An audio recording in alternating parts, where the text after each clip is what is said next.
Hello everyone, in this video I'll show you how to switch off Realme Narzo 70X.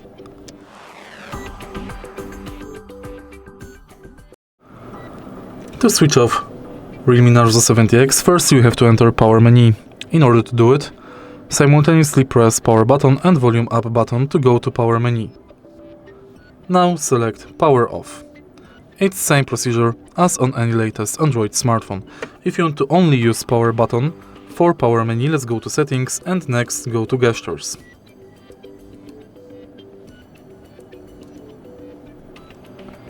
Windows and gestures and power button. Select power menu instead of digital assistant. If you find this video helpful, please leave like, comment and subscribe.